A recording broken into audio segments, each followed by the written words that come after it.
शख्स हैं जो हम सभी की जिंदगी में हमारे मार्गदर्शक बनकर आए हैं, हमारी प्रेरणा सोच, जिन्होंने हमें राह दिखाई, हमारे लिए राह बनाई कि हम तरक्की की सीढ़ियां चढ़े और अपनी जिंदगी में सपने तो देखे ही और उनको पूरा भी करें। क्यों, क्या कहते हो, हुआ है कि नहीं ऐसा? सपने पूरे हुए हैं, सपने देखना शुरू किया है।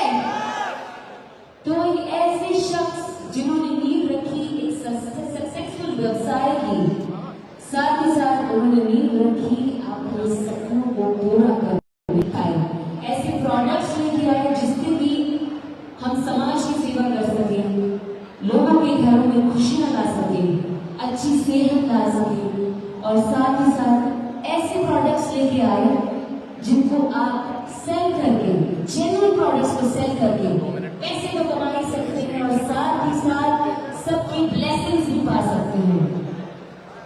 आज वो सब शख्स यहाँ हमारे बीच मौजूद है और हम सभी उनसे मिलने के लिए बेकरार हैं, उनको सुनने के लिए बेकरार हैं। लोग वेट करते हैं कि कब उनसे मिलने को मिले, और आज वो यहाँ पर हैं। क्या आप तैयार हैं हमसे मिलने के लिए? मिलने के लिए तैयार हैं? तो आप सभी लोग खड़े हो जाइए। अपने सेल फोन जिनके बिना हमारी जिंदगी फ्लैश कीजिए, सभी लोग, सभी की फ्लैश क्योंकि वो शख्स जिन्होंने हिंदुस्तान में एक मकाम हासिल किया है, एक मिसाल कायम की है अपने काम के साथ, अपने नाम के साथ, और आप सभी की जिंदगी में ढेर सारी खुशियां लेकर आए हैं। वो यहाँ आने वाले हैं, लेकिन हम उनको बुलाएंगे कैसे? सभी के सेल फोन बाहर। मैं बोलूंगी वी वांट, आप क्या बोलेंगे? संजीव क्या बोलेंगे?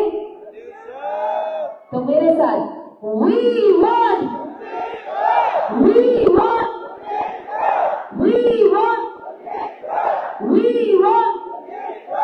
सो लेडीज एंड जेंटलमैन, मेरे साथ मिलकर शोर मचाइए और प्यार दीजिए हमारे मार्गदर्शक, प्रेरणा स्रोत, one and only MD and CEO doctor Sanjeev Kumar.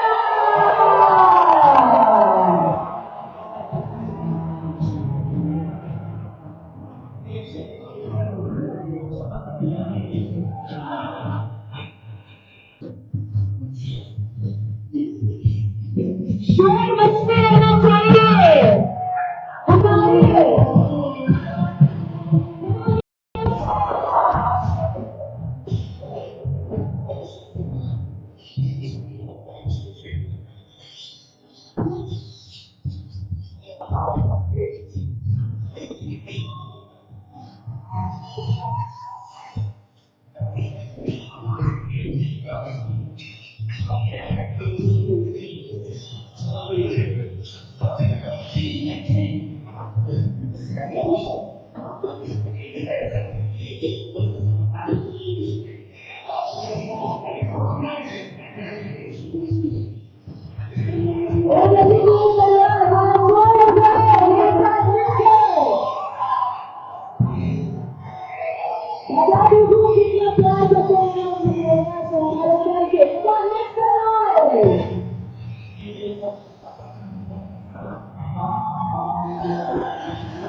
Thank you.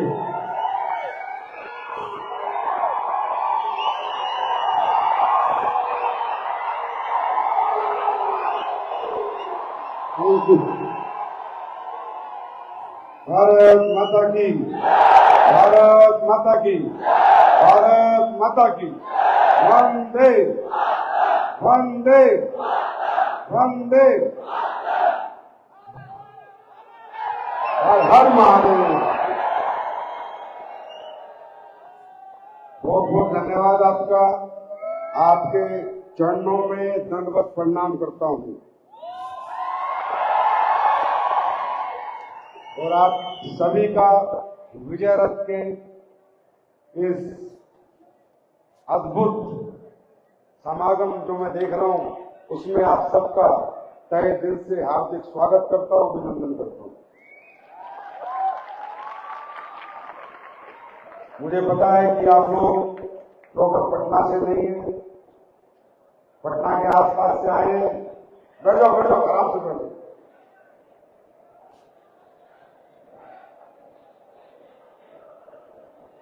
बैठ जाओ, आप लोग भी बैठ जाओ, पीछे वालों को नहीं दिखेगा, बीच वाले आप लोग भी बैठ जाओ भैया, बीच वाले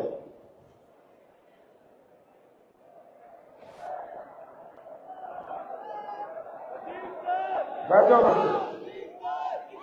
बैठ जाओ, सभी बैठ जाओ, जगह देखो।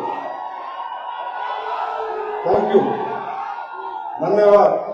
देखो, सबसे पहले तो पटना में, बिहार में मेरा ये सिर्फ दूसरी बार मैं आ रहा हूं और हमने यहाँ पर एक ही विजय रथ रखा था, तो पता चला यहाँ 12-15 हजार लोग हो गए। तो यहाँ आज भी फंक्शन है और कल भी फंक्शन है। तो ये तो आप बिहार वालों की ताकत है। बहुत सारी बातें मेरे बारे में लोग कहते हैं, मुझे नहीं पता कौन सच कहता है कौन सही कहता है। और इंसान इंसान ही होता है, कोई भगवान नहीं बन सकता। भगवान तो एक ही है, वो सबको चलाता है, हम सबको चलाता है। लेकिन हाँ, आप लोगों के प्यार से, आप लोगों के साथ से, आप लोगों के समर्पण से और आप लोग जो इतनी हिम्मत देते हो, तो कोशिश कर रहा हूं इस हिंदुस्तान के लिए कुछ अच्छा काम कर जाऊं। काम हम अच्छा कर रहे हैं या नहीं कर रहे हैं, इसके गवाह आप हैं, आपकी जनता है, समाज है, आपके गांव हैं, आपके शहर हैं, आपके लोग। दोस्तों, बैठ जाओ यार, बैठ जाओ। पीछे वालों को नहीं दिख रहा ना, आप लोग बैठ जाओ। आप लोग बहुत दूर दूर से आए हैं, मुझे पता है। रात को चले हुए कुछ लोग हैं, मानेंगे या नहीं मुझे नहीं पता। मैं मनवाना भी नहीं चाहता आपको जबरदस्ती। वो आपके अंतरात्मा से जो आवाज आए वही करना, क्योंकि इंसान दूसरे की आवाज झूठी हो सकती है, लेकिन अपने अंदर की आवाज कभी झूठी नहीं हो सकती।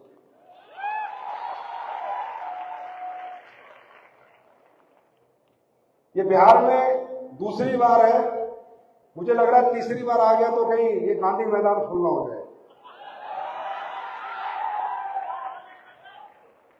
हिंदुस्तान के कोने कोने में ये विजय रथ जा रहा है।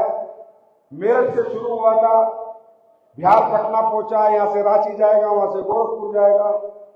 और मैं जहां भी जा रहा हूं, मुझे कभी दिल्ली बैठ के एहसास नहीं था कि लोग इतना प्यार करते हैं, इतना सम्मान देते हैं, इतनी इज्जत देते हैं कि शो तो छोड़ो, रोडें जाम हो रही है, शहर का शहर जाम हो रहा है। और दुनिया में अभी 2 ही कॉन्सर्ट चल रहे हैं, या विजय रथ चल रहा है या दलजीत चल रहा है।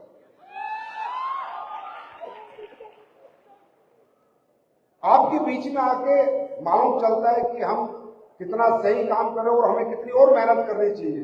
ऐसे नहीं कि हमने कर ली, और कितनी करनी चाहिए, और कितना हमें काम करना चाहिए, और कितने अच्छे प्रोडक्ट बनाने चाहिए, और सोशल अपने समाज के लिए हमें क्या क्या नई नई चीजें करनी चाहिए। ये आप लोग जब इतना प्यार देते हो, सम्मान देते हो, इस तरह मतलब सोच के परे कि इतने लोग आते कहां से। आज हिंदुस्तान की, पूरी हिंदुस्तान की डायरेक्ट सेलिंग इंडस्ट्री रिसर्च पे लगी हुई है कि ये ऑटोमोबाइल के पास इतने लोग कैसे।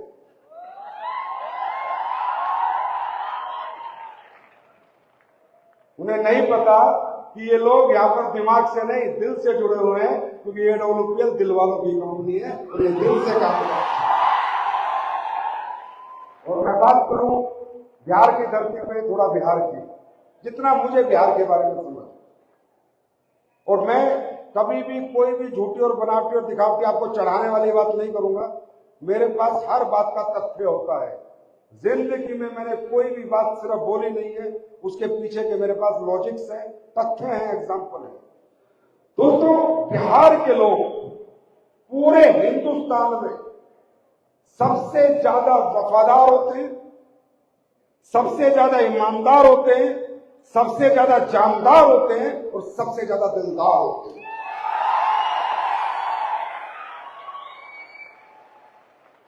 ये कोई मैं आपको चढ़ाने के लिए बात नहीं कर रहा, ये हिंदुस्तान जब से बना है इसका गवाह है।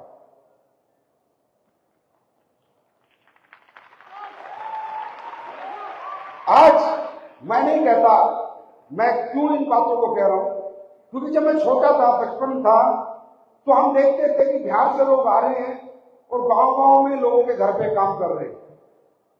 पंजाब में, हरियाणा में, सब जगह जाके काम कर रहे हैं। तो मैं सोचता था, और लोग उन्हें अपने घर के जैसे घर का एक मेंबर होता है वैसे रखते थे, वहीं खाना, वहीं रहना, वहीं सोना। आज लोग पता नहीं क्या क्या कहते हैं, लेकिन मैं उन दिनों से जानता हूं, मैं ये सोचता था यार कितना ईमानदार आदमी है, कितना वफादार आदमी है कि एक आदमी से अपने घर का मेंबर बना के रखता है। मेरे दोस्त, बिहार के लोगों ने, मैं सही मायने में बोलूं ना, तो ये देश बनाया, ये देश बनाया। इसमें कोई अतिशयोक्ति नहीं है। चाहे वो मजदूरी करके बनाया, चाहे नौकरी करके बनाया, चाहे गुजरात जाके बनाया, चाहे महाराष्ट्र जाके बनाया, चाहे दिल्ली जाके बनाया, चाहे मुंबई जाके बनाया, पर बिहार ने ये देश बनाया है। ये बात हिंदुस्तान के हर व्यक्ति को एक्सेप्ट करनी पड़ेगी। आप लोग बहुत बहुत अच्छे हो, बहुत मेहनती हो, बहुत कर्मठ, इसमें कोई शक नहीं। आप यहां देख रहे थे, बातें चल रही हैं, ठीक है, कंपनी है, बिजनेस है, लेकिन कुछ चीजें हैं मेरे भाई जो बिहार के व्यक्ति से ज्यादा कोई नहीं जानता, जो बिहार वालों से ज्यादा कोई किसी को सिखा नहीं सकता, किसी को बता नहीं सकता। आज हमारे यहां पर लोग ये आयुर्वेदिक प्रोडक्ट घर घर जाकर समझाकर, या न्यूट्रा सप्लीमेंट, या खेती के प्रोडक्ट, या घर के यूज के प्रोडक्ट जाकर लोगों को बेचकर पैसे कमा रहे हैं। लोग आगे यहां बता रहे हैं, मैंने गाड़ी ली, मैंने बंगला लिया, मैंने ये किया, मैंने वो किया, मैंने 3 करोड़ कमाए, मैंने 4 करोड़ कमाए। पहले आप ये जान के जाओ ये क्या करके कमा रहे हैं, ये काम सही है या गलत है, ये इनको करना चाहिए या नहीं करना चाहिए। क्या आज भी वही उसी तरह की ये कंपनी है जिस तरह लोगों ने कंपनियां बनाई, चलाई और लोगों को बेवकूफ बनाया, मूर्ख बनाया, लोगों के पैसे ठगे और लेके भाग गए। 4 साल, 5 साल, 6 साल, कोई 7 साल, कोई 3 साल में गायब हो गए। क्या हम भी वही हैं? इस बात की जानकारी आपको होनी चाहिए। क्या है AWPL, क्या काम करती है AWPL और क्यों करती है? पहली बार आए हो नहीं, 1890 से पूरी दुनिया में डायरेक्ट सेलिंग चलती है, पूरी दुनिया में। ध्यान से समझना मेरी बात। और अगर मैं गलत हूं तो 100%। कारण क्या था?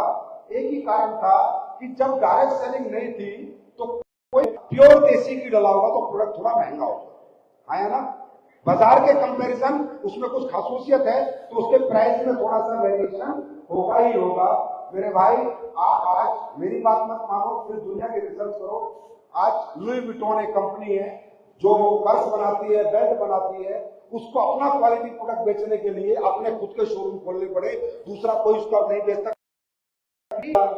दुनिया 2-2 हजार में बेच रही है, मैं तेरी 2 लाख में कैसे बेचूं? दुनिया के प्रोडक्ट 400-400 में बिक रहे हैं, तू कहता है 800 में बेच, मैं नहीं बेचूंगा। हम कहते हैं मार्जिन ले ले, पूरा नहीं चाहिए। हम कहते हैं प्रोडक्ट क्वालिटी है, पूरा नहीं चाहिए। हम कहते हैं हमारा डेंटोडॉग बेच ले, हमारा डेंटोडॉग बेच ले। कहता भाई साहब आपके जैसे पेस्ट तो 40 रुपए में, 50 रुपए में बिक रहे हैं और उसमें 15 रुपए मुझे मिल रहे, तो मैं तो आपका डेंटोडॉग नहीं बेचूंगा। तो ये परेशानी, ये तकलीफ, ये एक प्रॉब्लम थी। और दुनिया में अपॉर्चुनिटी का मतलब क्या है? प्रॉब्लम का सॉल्यूशन ही अपॉर्चुनिटी है। समाज में हो रही कोई तकलीफ का निवारण अगर कोई व्यक्ति करता है तो वो एक अपॉर्चुनिटी है। तो ये एक तकलीफ थी कि अच्छे प्रोडक्ट बनाने तो या तो खुद का शोरूम खोलो, नहीं तो बिकेगा नहीं। तब 1890 में किसी ने सोचा कि हम एक ऐसी इंडस्ट्री को जन्म देते हैं, एक ऐसे तरीके को जन्म देते हैं कि लोगों के घर घर जाएंगे, लोगों को प्रोडक्ट समझाएंगे, महंगा क्यों है ये भी बताएंगे, इसमें क्या डला है ये भी बताएंगे, इसके पीछे की साइंस क्या है बताएंगे, रिसर्च क्या है बताएंगे, स्टडी क्या है बताएंगे, और लोगों को बेच के आएंगे और खुद भी पैसे कमाएंगे और सामने वालों को पैसे कमाने का मौका देंगे।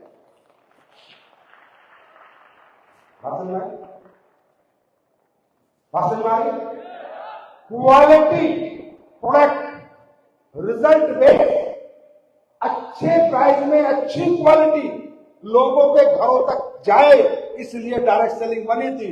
और कंपनी का नाम भी बता दे तो एवोन कंपनी थी, आज भी है, जो स्किन का प्रोडक्ट बेचती है, स्किन के दुनिया के बेहतर प्रोडक्ट बनाती है, आज भी। ये डायरेक्ट सेलिंग ऐसी नहीं है जैसी आप लोगों ने देखी है आपके गांव में, आपके वहां आते हैं लोग और बकवास करते हैं, ये कर दो वो कर दो, वो वाली डायरेक्ट सेलिंग नहीं है। वो ओरिजिनल है, वो झोलर है, झोलर। वो झोलर लोग हैं जो आपको सपने की आड़ में कोई प्रोडक्ट चिपका के जाते हैं, आपको बेवकूफ बना के जाते हैं सपना बेचने की आड़ में। ये डायरेक्ट सेलिंग नहीं है। असली डायरेक्ट सेलिंग है दुनिया का सबसे बेहतर प्रोडक्ट बनाना, और वो प्रोडक्ट बनाना जो बाजार में ना मिले, उससे बेहतर क्वालिटी बनाना, उसी को डायरेक्ट सेलिंग कहते हैं। अगर मान लो आज मैंने आपको डेंटोडॉक पेस्ट दिया, हमारी कंपनी का पेस्ट, अगर बाजार में ऐसा पेस्ट है तो कोई फायदा नहीं, कोई फायदा नहीं। अगर मेरे प्रोडक्ट में रिसर्च नहीं है, साइंस नहीं है, और आपको बाजार में मिल रहा है और सस्ते में मिल रहा है तो कोई फायदा नहीं।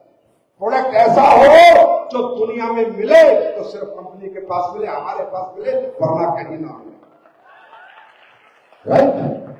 उसके बाद इसी कॉन्सेप्ट को कॉपी करते करते मैं थोड़ा डीपली आपको समझाना चाहता हूं, क्योंकि बिहार है, आप लोगों के यहाँ बहुत बड़ा बेरोजगार है, बहुत बड़ा बेरोजगार है इस बिहार में, इसलिए मैं बहुत डीपली आपके साथ जा रहा हूं। क्योंकि इतना समय भी नहीं था, लेकिन इन लोगों ने दे दिया तो मैं डीपली जाने की कोशिश कर रहा हूं। अब ये प्रोडक्ट बने 1890 में, धीरे धीरे धीरे धीरे दुनिया को इस व्यापार का ज्ञान होने लगा। फिर एक बड़ी बड़ी कंपनी बनी जिसको आपने देखी होगी, एमवे कंपनी, सुना है?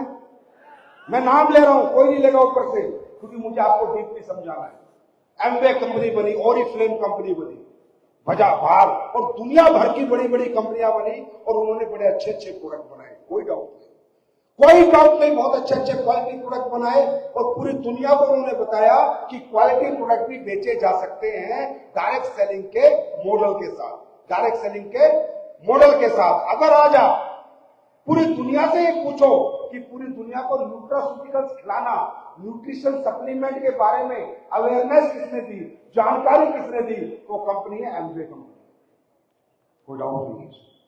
अगर एमवे कंपनी दुनिया में नहीं आती तो दुनिया को न्यूट्रा सप्लीमेंट्स क्या होता है पता नहीं चलता। राइट। स्किन के अच्छे प्रोडक्ट बना के किसने दिए? ओरिफ्लेम कंपनी, मैरी के, बहुत सारी कंपनियां हैं विदेशों की, आप देखोगे तो टॉप से टॉप प्रोडक्ट बना के स्किन के उन्होंने दिए। राइट। मोटापे में सबसे बड़ा काम किसने किया? वो भी डायरेक्ट सेलिंग कंपनी ने किया। और आज आयुर्वेद में सबसे बड़ा काम कौन सी कंपनी कर रही है? वो भी डायरेक्ट सेलिंग कंपनी कर रही है। भाषण में आज इस बिजनेस में, पहले थोड़ा फॉरेन में रहते हैं, इंडिया में बाद में आएंगे। इस बिजनेस का टर्नओवर वर्ल्ड वाइड क्या है? 16 लाख करोड़ रुपए का, 16 लाख करोड़ रुपए का। आप गूगल खोल सकते हैं, मेरी बात बिल्कुल ना माने। 16 लाख करोड़ का टर्नओवर है। अमेरिका का टर्नओवर 3 लाख करोड़ का है और चाइना का टर्नओवर 3.5 लाख करोड़ का है। ऐसे करते करते कई लाख करोड़, कई 2 लाख, कई 50,000 करके 16 लाख करोड़ का टर्नओवर है। 16 लाख करोड़ का, 16 लाख करोड़ का टर्नओवर के लिए जनता काम कर रही होगी, हाँ है ना? प्रोडक्ट घर घर जाके बिक रहे होंगे, हाँ है ना? जनता ही पैसे कमा रही होगी, हाँ है ना? इतना बड़ा टर्नओवर है और तुम्हारे भारत का कंट्रीब्यूशन कितना है? मात्र 25,000 करोड़। आबादी चाइना 4 लाख करोड़, हम 25,000 करोड़। आबादी दुनिया में सेकंड नंबर, फिर भी हमारा टर्नओवर क्यों कम है? क्योंकि हमारे यहाँ डायरेक्ट सेलिंग पे लोग भरोसा नहीं करते। हमारे यहाँ डायरेक्ट सेलिंग कंपनियां अगर हम लेके जाते हैं तो लोग डिनाई कर देते हैं, रिजेक्ट कर देते हैं, क्योंकि हमारे यहाँ जब डायरेक्ट सेलिंग 96 में आई, 96 में हमारे यहाँ धंधा शुरू हुआ, तो जब डायरेक्ट सेलिंग के मॉडल का पता चला हिंदुस्तान के लोगों को, तो यहाँ के लोग आपको पता है कितने बड़े देशभक्त हैं, मुझसे ज्यादा कोई नहीं बता सकता, मैं खुद आर्मी में रह गया हूं। यहाँ के लोग 90% सेल्फिश लोग हैं, यहाँ पर सेल्फिश, सेल्फलेस लोग नहीं है, अपना क्या फायदा है। तो जब ये इंडस्ट्री इंडिया में आई तो लोगों को पता चला यार ये तो बड़ा बढ़िया काम है, गाड़ी दिखाओ, बंगले दिखाओ और लोगों को बेवकूफ बनाओ प्रोडक्ट की आड़ में। तो लोगों ने क्या किया, ये मॉडल बेचा, सपने बेचे, प्रोडक्ट के नाम पर कचरा बेचा, जो प्रोडक्ट लोगों के यूज का नहीं है, काम का नहीं है, जरूरत का नहीं है, वो बेचा। क्या क्या बेचा, टीवी बेचे, एलईडी बेचे, सोलर सिस्टम बेचे, सूपलेस, मतलब वो चीजें बेची, और बेची भी 1000 गुना में। 100 रुपए का कपड़ा 8000 रुपए में, बात समझ आ रही है, 10,000 रुपए में। तो क्या हुआ, हमारे देश की जनता के अंदर एक परसेप्शन आ गया, यार ये बकवास काम है, ये कंपनियों के काम है, ये फालतू के काम है, इनमें लोग आते हैं, ये टाई कोट पैंट वाले आते हैं, बेवकूफ बना के चले जाते हैं, कोई प्रोडक्ट नहीं होता, कोई कुछ नहीं होता, 2 जोड़ो, 4 जोड़ो, 8 जोड़ो, 16 जोड़ो, इतने पैसे आएंगे, ये आएगा, वो आएगा। और देश की जनता ने इस बिजनेस मॉडल को रिजेक्ट कर दिया। बिल्कुल सही बात है, क्योंकि देश की जनता के साथ धोखा हुआ था, इसलिए रिजेक्ट करना बनता था। 2014 में एसलीपीएस ने जन्म लिया और एक इथिकल डायरेक्ट सेलिंग को जन्म दिया, और भी बहुत अच्छी अच्छी कंपनियां जिन्होंने हमारे साथ आज इथिकल डायरेक्ट सेलिंग को जन्म दिया। आज मैं कहता हूं देश का परसेप्शन बदल रहा है, देश डायरेक्ट सेलिंग की तरफ झुक रहा है।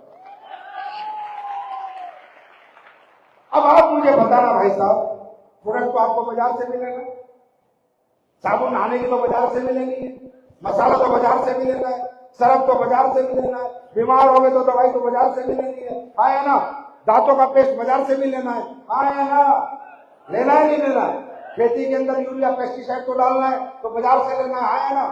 ऐसा कौन सा प्रोडक्ट है जिसे आप खुद बना रहे हो बाजार से नहीं लेना? एक आधा, घर में हजारों प्रोडक्ट है, लेकिन वो प्रोडक्ट क्वालिटी होना चाहिए, वो प्रोडक्ट रिजल्ट ओरिएंटेड होना चाहिए, वो प्रोडक्ट पे जो कमिटमेंट किया गया है वो कमिटमेंट पूरा करने वाला होना चाहिए। ये काम करा हम लोगों ने दुनिया को अवेयरनेस दी, दुनिया को समझाया कि डायरेक्ट सेलिंग क्वालिटी प्रोडक्ट बेचने के लिए बनी है, ना कि सपने बेचने के लिए। जब प्रोडक्ट में क्वालिटी होगी, सपने अपने आप पूरे होंगे। राइट, बात समझ में? अब ये बनी के लोगों के लिए थी, ये भी जानने की बहुत आवश्यकता है। ये इंडस्ट्री बनी थी महिलाओं के लिए, पुरुषों के लिए तो बनी नहीं। ये इंडस्ट्री बनी थी, जो टाइम एक्स्ट्रा बच जाता है घर में महिलाओं का काम करके दोपहर बाद, उस टाइम को वो महिलाएं जो वेस्ट कर रही थी उसे इन्वेस्ट करें, किसी के घर पर जाके प्रोडक्ट रिकमेंड करें। रियली बता रहा हूं, वुमेन्स के लिए इंडस्ट्री बनी थी, जेंट्स के लिए बनी नहीं। इसलिए नंबर पहले इस इंडस्ट्री में स्किन के प्रोडक्ट आए थे, ना कि न्यूट्रा सप्लीमेंट या आयुर्वेद आया था। अब धीरे धीरे ये इंडस्ट्री का लोगों को रस लगने लगा, चस लगने लगा, मजा आने लगा। जहां 5 साल में बच्चा डिग्री करके आ रहा है, या 5 साल में करोड़पति बना के फ्री हो रहा है, जहां 7 साल में बच्चा पढ़ लिख के आ रहा है, या 5 साल में पैसे कमाने लग जाता है, जीवन भर के पैसे कमा लेता है। तो धीरे धीरे जब पूरी दुनिया को पता चला यार ये इंडस्ट्री तो बहुत ही ब्यूटीफुल इंडस्ट्री है, ये तो बहुत खूबसूरत इंडस्ट्री है, इससे जैसी तो कोई इंडस्ट्री नहीं है। क्यों? क्योंकि इस इंडस्ट्री ने क्या किया, मैं आपको बताता हूं। आप सब या कोई रिक्शा वाला या दुनिया में कोई भी आदमी आगे बढ़ना चाहता है, नहीं बढ़ना चाहता? हाँ या ना? अच्छा घर, गाड़ी, बच्चों के अच्छे एजुकेशन चाहता है, नहीं चाहता? ये क्या, ये डिजायर है। तो क्या ये डिजायर सबकी पूरी होती है? नहीं होती, क्योंकि दुनिया में हर चीज के पैमाने बनाए गए हैं, हर चीज के पैमाने सेट है कि अगर तुम्हें पैसे वाला बनना है, अगर तुम्हें अमीर बनना है, मेहनत कितनी करो इससे कोई मतलब नहीं। तो क्या क्या चाहिए अमीर बनने के लिए? सबसे पहले पैसे चाहिए लगाने के लिए, पढ़ाई चाहिए अच्छी नौकरी पाने के लिए, आए ना, अच्छा टैलेंट चाहिए गाने नाचने या बॉक्सिंग या क्रिकेट के लिए। अगर जिन लोगों के पास ये सब नहीं है, उन लोगों के लिए अमीर बनने का दुनिया में कोई मौका नहीं है। जाने अनजाने में, मैं बताऊं, जाने अनजाने में ये इंडस्ट्री में क्या बन गया? ये इंडस्ट्री कहती है ना हमें आपका टैलेंट चाहिए, ना हमें आपसे पैसा चाहिए, जो पैसा आप दे रहे हो उसका प्रोडक्ट ले जाओ, वो अपने घर में इस्तेमाल करो, नहीं तो किसी को बेच दो। ना हमें आपसे टैलेंट चाहिए। तो आदमी डरता क्यों है कुछ करने से? कुछ करने से डरता क्यों है? रिस्क, कहीं ऐसा ना हो जमीन बेच के पैसा लगाओ बर्बाद हो जाए, कहीं ऐसा ना हो बैंक लेन से पैसा लगाओ बर्बाद हो जाए, डरता ही है ना। आदमी जिंदगी में करना चाहता है, लेकिन एक डर उसको हमेशा डराता रहता है। पैसे लगाने का डर, पैसे गंवाने का डर, पुरानी नौकरी छोड़ दूं, नया काम करूं, नया काम फेल होने का डर। तो जाने अनजाने में इस इंडस्ट्री ने पूरी दुनिया को एक ऐसा मॉडल दे दिया कि आओ हमारे साथ, ना कोई पैसा लगाना, ना टैलेंट लगाना। बात समझ आ रही है? ना पैसा लगाना, ना पैसा चाहिए, ना पढ़ाई चाहिए, ना टैलेंट चाहिए, ना उम्र चाहिए, ना जेंडर चाहिए। मेल आओ, फीमेल आओ, बच्चा आओ, बुजुर्ग आओ, आओ और अपने सपने पूरे करके जाओ। हम आपसे एक चवन्नी नहीं लेते, एक चवन्नी जो आप दोगे उल्टा आपको डिस्काउंट प्राइस पे प्रोडक्ट देंगे, जिसका नाम है डीपी, डिस्काउंट प्राइस, ना कि एमआरपी पे। फिर आपसे कहेंगे अच्छा लगे तो रिकमेंड करना, ना लगे तो खा पी के सो जाना। हम नहीं कहेंगे आपसे, झूठ नहीं बोलेंगे कि आप जाओ, नहीं, अच्छा लगे, रिजल्ट आए, अगर हमारा डेंटोडॉग पेस्ट दुनिया में बेस्ट है तो प्रमोट करना, अगर नहीं है तो साला फेंक देना डस्टबिन में, कोई दिक्कत नहीं। इस कॉन्फिडेंस से हम लोग काम कर रहे हैं। तो दोस्तों अब ये बात ध्यान से सुनो, आज आप लोग, मैं या आप, कोई भी, हमारा middle class, lower middle class, upper middle class जीवन में कुछ करना चाहता है तो क्या कर पाता है? और अच्छा करना कौन नहीं चाहता? कौन नहीं चाहता? रिक्शा वाला नहीं चाहता मेरी रिक्शा छूट जाए मैं ऑटो चला लूं, ऑटो वाला नहीं चाहता मेरा ऑटो छूट जाए मैं कार चला लूं, किराएदार जो किराए के घर में नहीं चाहता रहता वो नहीं चाहता मेरा खुद का घर बन जाए, जो मोटरसाइकिल पे वो नहीं चाहता मेरे घर कार आ जाए। हाँ है ना? तो क्या उसके लिए वो मेहनत नहीं करता? अरे करता है, बहुत मेहनत करता है, हमें दिखती नहीं है। किसान बहुत मेहनत करता है, रिक्शा चलाने वाला बहुत मेहनत करता है, ऑटो चलाने वाला बहुत मेहनत करता है, छोटी छोटी नौकरियां करने वाले 12-12 घंटे बहुत मेहनत करते हैं। आज बॉम्बे दिल्ली में आधे से ज्यादा बिहार पड़ा है, बहुत मेहनत करता है, 7 साल पर अपने घर से दूर रहता है, एक साल में 1 महीने की छुट्टी आता है। आप कहते हो मेहनत कर रहे हैं लोग, लेकिन उनके सपने और ख्वाहिशें पूरी नहीं हो रही, क्योंकि मेहनत आपको बड़ा नहीं बनाती। मेहनत किस जगह हो रही है, किस प्लेटफॉर्म पे हो रही है, वो आपको बड़ा बनाता है। आपका गांव में, फिर आप पूरा बिहार गांव में रह लेता, गांव में बड़ा बन लेता, गांव से शहर आना पड़ता है, शहर से फिर बड़े शहर जाना पड़ रहा है, बड़े शहर से फिर बड़े शहर जाना पड़ रहा है। क्या ढूंढ रहा है वो? क्या ढूंढ रहा है? प्लेटफॉर्म। क्या ढूंढ रहा है?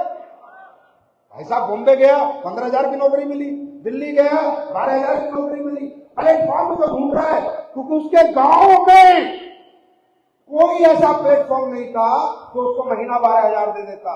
वो प्लेटफॉर्म उसको दिल्ली, मुंबई, कलकत्ता, बेंगलोर में मिला, इसलिए वहां पर गया।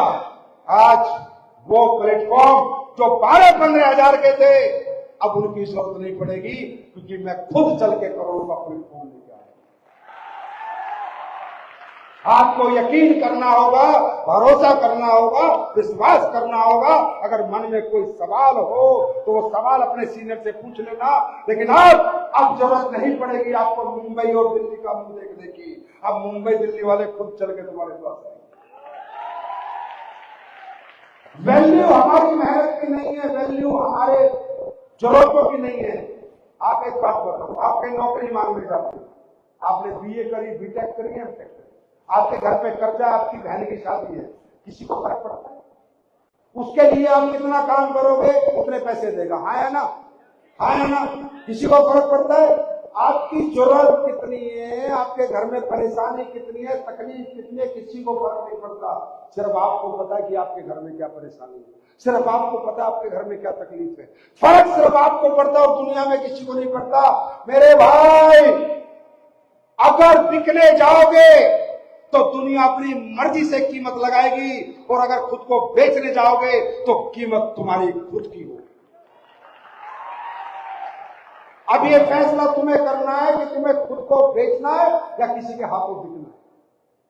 मुश्किल नहीं है इस दुनिया में बड़ा बनना। हाँ मुश्किल था जब प्लेटफॉर्म नहीं, जब रास्ता नहीं था। मैं भी बड़ा नहीं बना, मुझे भी ये 29 साल में मिला था रास्ता।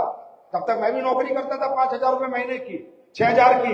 लेकिन अगर रास्ता मिलने के बाद भी कोई सवाल है, कोई क्वेश्चन है, क्या निकम्मा या नाकारापन है, तो फिर आपसे बेकार आदमी धरती में पैदा नहीं हुआ। रास्ते नहीं थे तो कमजोर थे, आज कामयाबी के रास्ते हैं, अब कमजोर नहीं रहेंगे। मेरी बात समझ में आ रही है? अब ये रास्ता किसके लिए है? ये रास्ता है middle class, lower middle class, upper middle class, जो कुछ कर नहीं पाता, जो अच्छा पढ़ा लिखा नहीं है, जिसकी उम्र निकल चुकी है, अब कोई रास्ता नहीं है, जिसके पास पैसे लगाने को नहीं है। मैं हमेशा कहता हूं, मैं कभी नहीं कहा कि डायरेक्ट सेलिंग ही दुनिया का सबसे बड़ा बिजनेस है या डायरेक्ट सेलिंग करके ही आप पैसे वाले हो सकते हो। मैंने आज तक ये कभी नहीं कहा। मैं हमेशा कहता हूं, अगर आप में पढ़ाई लिखाई का टैलेंट है तो जाओ IAS IPS साइंटिस्ट बनो। मैं नहीं कहता आप ये धंधा करो, मैं नहीं कहता आप घर घर जाके आयुर्वेद बेचो, सप्लीमेंट बेचो, प्रोडक्ट बेचो, ना, बिल्कुल मत करो भाई। अगर कुछ और कर सकते हो तो पहले वो करो। अगर आपको लगता है आप पढ़ लिख के IAS IPS साइंटिस्ट बन के देश की सेवा कर सकते हो तो करो, मत करो ये काम। आपको लगता है आप में कोई टैलेंट है, आप विराट कोहली, महेंद्र धोनी बन के भारत का कप्तान बन सकते हो, क्रिकेट के अच्छे डांसर, बॉक्सर बन के देश का नाम सम्मान कर सकते हो, जाओ वो करो, मत करो हमारा काम ना। वो करो, वो जरूरी है, उसमें देश का और ज्यादा बड़ा नाम होगा। मैं कभी नहीं कहता अगर आपके पास पैसा है लगाओ पैसा, स्कूल बनाओ, होटल बनाओ, हॉस्पिटल बनाओ, कमाओ पैसा, मत करो हमारा काम। लेकिन अगर आपको लगता है कि ना पढ़ पाया, ना कोई टैलेंट है, ना जेब में लगाने को पैसा है, पर कामयाबी मेरी जरूरत है, तो फिर आओ हमारे साथ।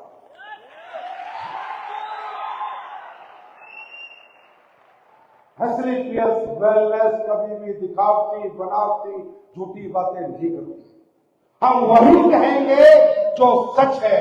तो ये जो प्लेटफॉर्म है ये मिडिल क्लास के लिए, जिनके पास पैसे नहीं, अपर मिडिल क्लास के लिए, लोअर मिडिल क्लास के लिए है, ये गरीबों के लिए है, अमीरों के लिए नहीं। अमीर के लिए हमारा प्रोडक्ट है और गरीब के लिए हमारा बिजनेस है।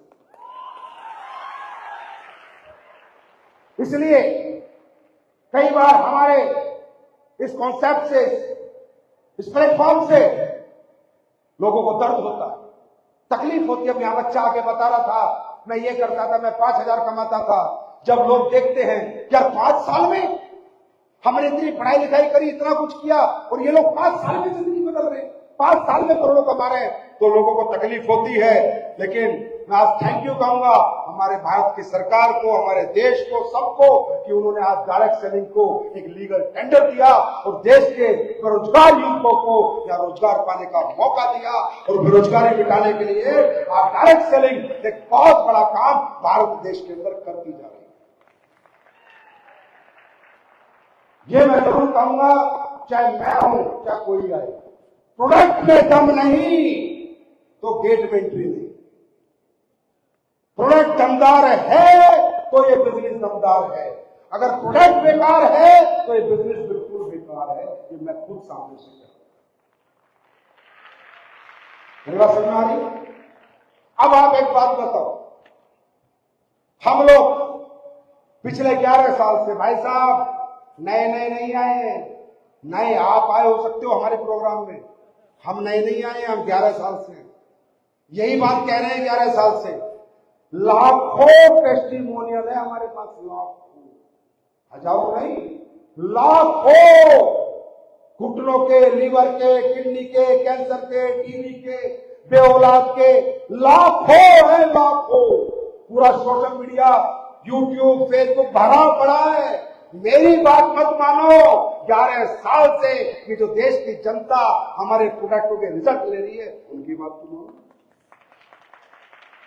लाखों हैं, और वो पेड नहीं है, पैसे देके नहीं है कि किसी सेलिब्रिटी को लाके बुलवा दिया, वो किसी गांव के, किसी शहर के, किसी कई के ऐसे ऐसे रिजल्ट हैं। अब आप एक बात बताओ, आज हम लोग भारत देश के वासी आए ना, हाँ या ना? अगर देश हित में कुछ होना है तो करना चाहिए। चलो ये बताइए, जड़ी बूटी कहां पैदा हो रही है? जोर से बोलो, कहां पैदा हो रही है? कहां पैदा हो रही है? अगर मैं खरीद के प्रोडक्ट बना रहा हूं तो पैसा किसको जा रहा है? किसान को, आखिरी आदमी को। अरे हमारी वो इंडस्ट्री है जो देश के आखिरी आदमी से पहले आदमी तक पैसा देती है। आखिरी आदमी किसान, उसकी फसल, उसकी जड़ी बूटी खरीद के पैसा देते हैं, और पहले आदमी हमारा प्रधानमंत्री उनको टैक्स और जीएसटी देते हैं।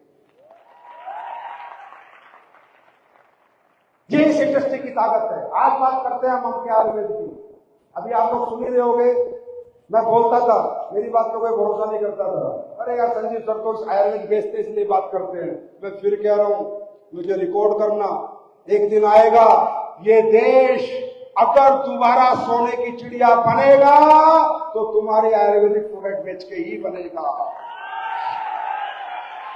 मेरे शब्द याद रखना और अपनी औलादों को दे देना कि संजीव सर ने बोला था ये बात।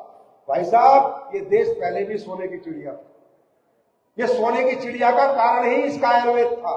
किसी को पता ही नहीं हुआ क्या। हम लोग बताते हैं तो हमें सोचते थे कंपनी वाले हैं, ये तो अपनी कंपनी चलाने के लिए बता रहे होंगे। नहीं, फिर दोहराता हूं, इस पूरी दुनिया को, इस पृथ्वी लोक पे सृष्टि में मनुष्य जन्म में आने के बाद इलाज अगर किसी ने दिया है तो भारत देश ने दिया है। इस बॉडी को समझ के इसको क्या चाहिए, कब चाहिए, इलाज, बीमारियों का इलाज अगर पूरी दुनिया में किसी ने दिया है तो भारत देश ने दिया है। मेरी बात मत मानना, महर्षि सुश्रुत को पढ़ो। किताब में महर्षि सुश्रुत ने सुश्रुत संहिता लिखी थी।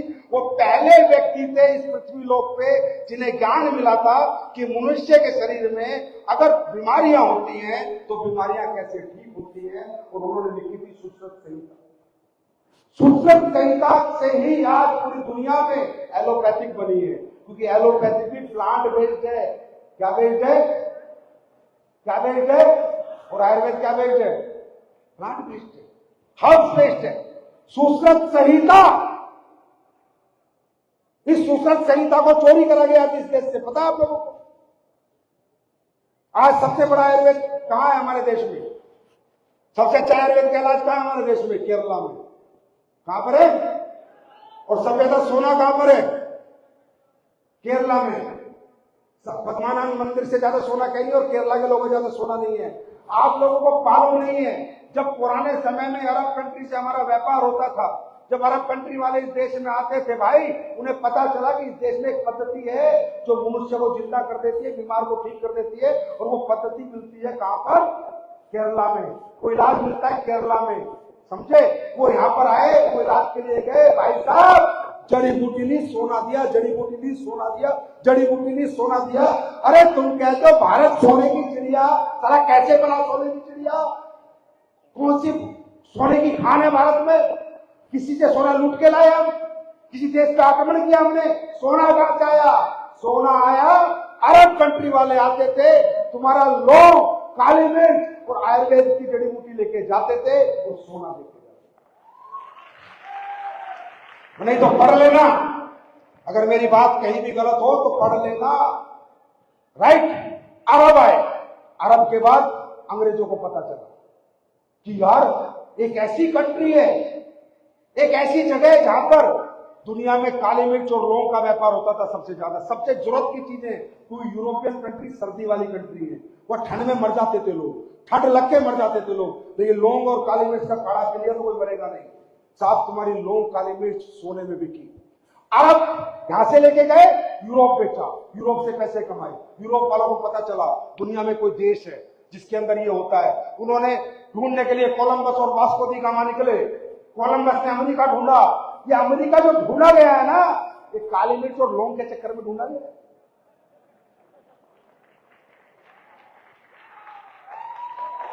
पता कर लेना, वास्को दी गामा निकला, वो पहुंचा गोवा। गोवा बॉर्डर जो बेंगलोर बॉर्डर है, वहां पर काली मिर्च और लौंग की खेती होती है, और सबसे ज्यादा काली मिर्च होती है, और कहीं ना कहीं हिंदुस्तान खोजा गया। जब इनको पता चला, अब तुम कहते हो गारंटी से ईस्ट इंडिया कंपनी क्यों आई थी, गूगल पे पढ़ो, मेरा मेरा प्रोग्राम खत्म होते थे गूगल पे डालो, ईस्ट इंडिया कंपनी भारत में मसालों का व्यापार करने आई थी। ये देश जो गुलाम बना, ये भी तुम्हारी जड़ी बूटियों ने बनाया। मसालों का व्यापार करने आई थी ईस्ट इंडिया कंपनी।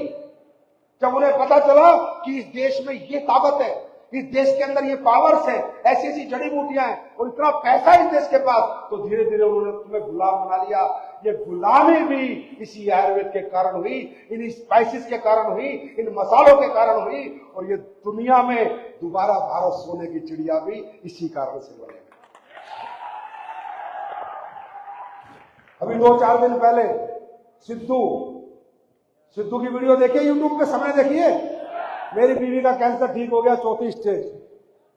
बोला नोनी को क्लिनिकल स्टडी में आ गया कि नोनी जो है कैंसर को ठीक करने में सहायता देता है, नेचुरल चीजें, हल्दी है ना, अदरक बोला, और मैं भी तो 11 साल से यही बोल रहा हूं। जरूरत ही नहीं है, अगर नेचर के साथ जुड़ जाएंगे तो हॉस्पिटलों को छोड़ जाएंगे। क्या कर रहे हैं हम लोग यार?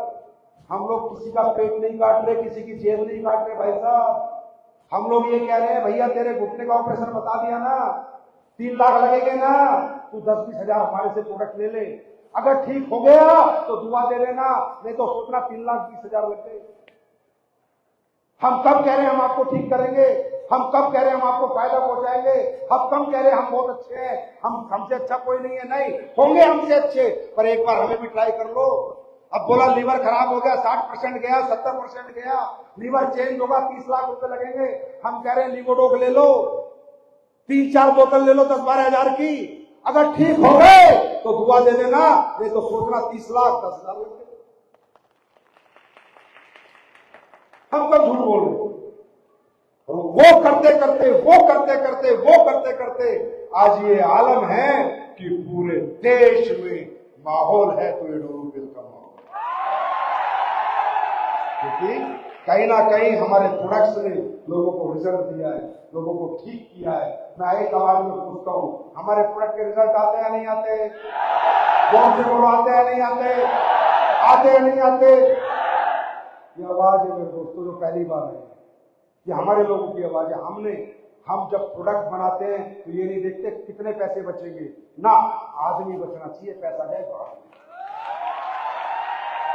इंसान बचने चाहिए। जो हमारे प्रोडक्ट है वो हमारे लोगों को, हमारे लीडरों को दुआएं देने चाहिए। इसलिए हमारे यहाँ हर जेंडर पैसा कमा रहा है, मेल हो फीमेल हो सब कमा रहे हैं और दुआओं के साथ कमा रहे हैं। और आज आपको बताऊं, बिहार से हो, गांव से हो, जब मैं गांव जाता हूं, मैं भी गांव से हूं, अगर मैं गलत हूं तो मुझे सही कर देना कि सर आप गलत हो, आप तो अपनी कंपनी के लिए मीठी बातें कर रहे हो। मैं गांव की दुकानों पे जाता हूँ, खड़ा हो जाता हूँ, गाड़ी रोकता हूँ, नमकीन देना, नमकीन मांगता हूँ, तो मैंने कहा हल्दीराम की देना। सही बता रहा हूँ, तो हल्दीराम की नहीं मिलती, वो लोकल मिलती है। मैं किसी अच्छी कंपनी का मसाला मांगता हूँ तो मुझे मसाला नहीं मिलता। तुम्हें पता है इस देश 70% गांव में बसता है, और जितने सारे 2 नंबरी है ना वो सब गांव में घुसे हुए हैं। गांव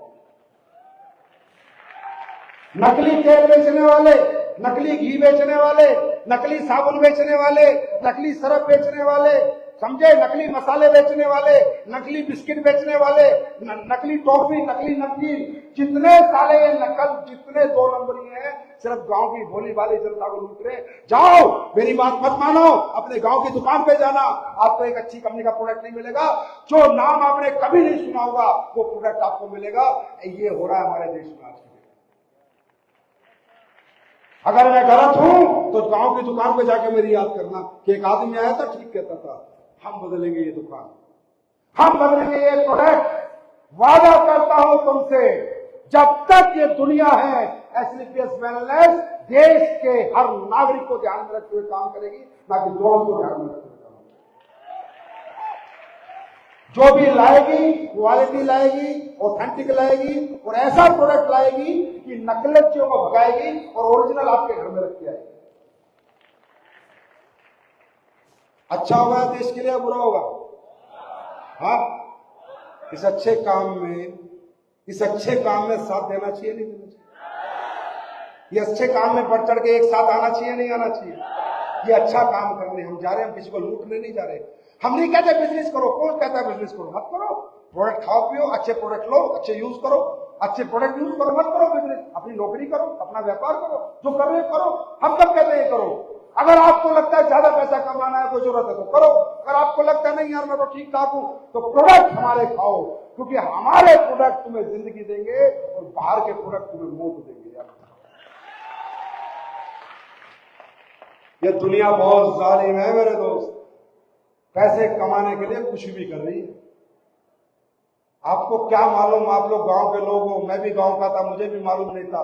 आज जब दुनिया के बीच में बैठते पता चलता है। यहां किडनियां बेच दी जाती है, समझे? यहां किडनियां बेच के पैसे कमाए जा रहे हैं, यहां झूठी बीमारियां बता के पैसे कमाए जा रहे हैं, यहां गैस का दर्द हो तो हार्ट चीर के पैसे कमाए जा रहे हैं। आज की डेट में अगर इलाज की बात करूं ना, तो बहुत कम अच्छे हॉस्पिटल है जहां आपको सही इलाज मिलेगा। मालूम नहीं कहां लुट जाओ, कहां बेवकूफ बन जाओ, कहां ऑर्गन खराब हो जाए। 4-4 इंजेक्शन लगा के पूरे ऑर्गन फेल हो रहे हैं। मैं नहीं कहता, नहीं कहना चाहता, लेकिन हकीकत में इस देश की हेल्थ व्यवस्था मेरे अनुसार बिल्कुल अच्छी नहीं है। मैं ये बात कहूंगा नहीं है। लोगों के अपने मर रहे हैं, लोगों के अपने दुनिया से जा रहे हैं, लोग पैसा भी खर्च कर रहे हैं, कर्जा भी कर रहे हैं, लेकिन फिर भी अपनों को नहीं बचा पा रहे। ये मैं ठोक के कहता हूं, इस देश की हेल्थ व्यवस्था अच्छी नहीं है, अच्छी होनी चाहिए। मैं भगवान की दया से अगर जीवन में कुछ हुआ तो इस हेल्थ व्यवस्था के लिए जरूर काम करना है। मुझे नहीं पता मैं कितना सही हूं कितना गलत हूं, लेकिन मैं इतना जानता हूं कि ये जो बड़े बड़े 5 स्टार बन गए हैं आजकल, इन्हें अपना बिल बनाने के लिए, किसी अपने खर्चे निपटाने के लिए आम आदमी की जिंदगी के साथ खेलना पड़े तो ये खेल रहे हैं। भैया हम नहीं खेलना चाहते, हम ये करना नहीं चाहते। आप हमारे साथ काम करो मत करो, हमारा प्रोडक्ट बेचो मत बेचो, किसी को रिकमेंड करो मत करो, भाड़ में जाए, पर हम जब तक जिंदा है इंसानियत के लिए काम करते थे, करते हैं और करते रहेंगे। जानना चाहते हो हमारे प्रोडक्ट के रिजल्ट आते हैं नहीं आते? देखना चाहते हो? रूबरू होना चाहते हो? मैं सारे लोगों से तो नहीं, पर कुछ लोगों से जरूर मिलवाऊंगा, आपको अच्छा लगेगा। जो पहली बार आए, पहली बार कितने लोग आए? ये पहली बार जितने भी लोग आए इनके लिए मैं ताली बजाता हूं, हम सब ताली बजाते हैं, हमारा पूरा परिवार। आप लोग देखिए, है कोई जिन्हें हमारे प्रोडक्ट के रिजल्ट है? कोई बताएगा? ये आप ही के बिहार के लोग हैं, ये सेलिब्रिटी नहीं है, बॉम्बे से पकड़ के नहीं लाए हम। गांव मोहल्ला फोन नंबर जो चाहो आप इनसे पूछ लेना, और इनसे पूछते हैं कि इनको क्या प्रॉब्लम थी, क्या रिजल्ट आया या नहीं आया।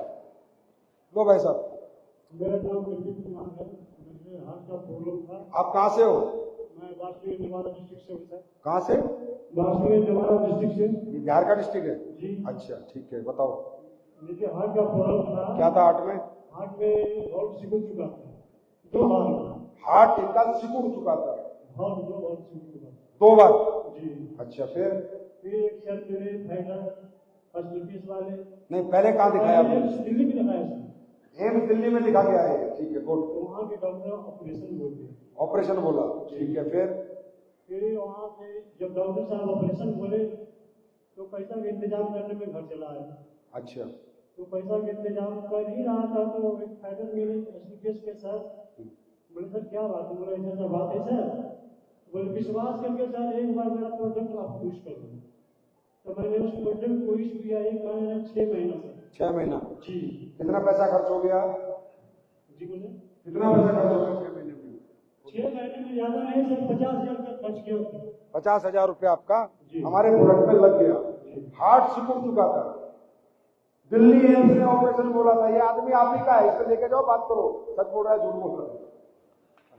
फिर एक बार मैं यहाँ गया, सिल्क में जाके इको करवाया तो 90 में 95% रिजल्ट मेरा बिल्कुल सही आया। भारत माता की, भारत माता की।